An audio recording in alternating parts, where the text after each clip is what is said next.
Young at Heart by Pam Young. Attention! That's all I want. My reason for getting organized way back in 1977 was so that I'd have more free time to play with my family. I wasn't having that much fun in my chosen career as a homemaker, and it was mainly because of my disorganization and the messes it created. I knew that my attitude had to change about my life as a wife, mother, and homemaker, and once I nailed the reason to make the effort to change, everything fell into place. But not overnight. I met Nellie, my inner child, that part of me that's about 9 years old, in 2002, and in that meeting, I realized she was behind my reason to change 25 years earlier. Over the last decade, I've grown to adore her take on life.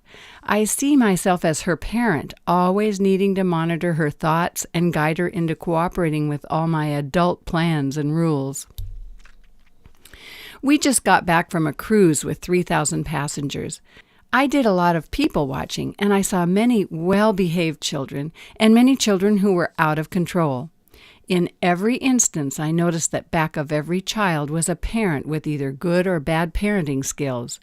The well-behaved children stood quietly in lines at the buffets, and the out-of-control children, they always stick out more, were always issued a variety of useless directives.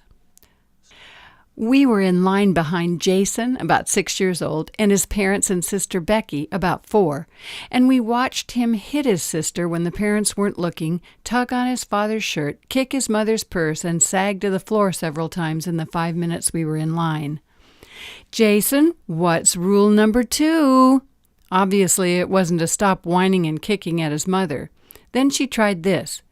"Jason, don't you laugh. Do you hear me? Do not laugh."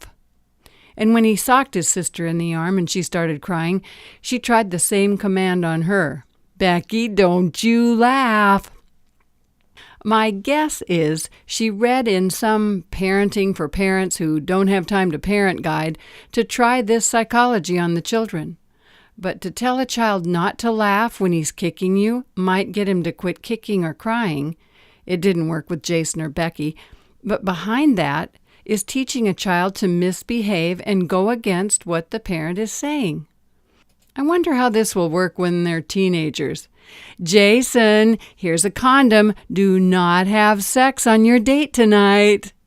The 2 children were literally crying for attention any way they could get it, and it was obvious to me they needed effective discipline and real attention from the parents, and they weren't getting it, so they pulled every trick out of their be-a-brat bag as we queued our way through the buffet. I felt sorry for the parents and the kids.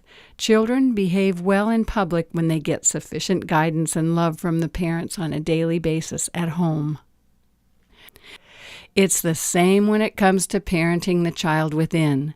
When you listen to the voice of that child and it says, "I want that chocolate cake," and your rule is no sugar, if you'll respond, if you're in public, you won't want to talk out loud because they might put you away, with kindness and say something like, "Oh, little one, let's remember what we really want. We want to wear that dress we love when we go to the wedding next month and show off in front of my old boss who fired me." Your undivided attention, served with love and understanding, is a form of self-discipline that can have amazing results for you.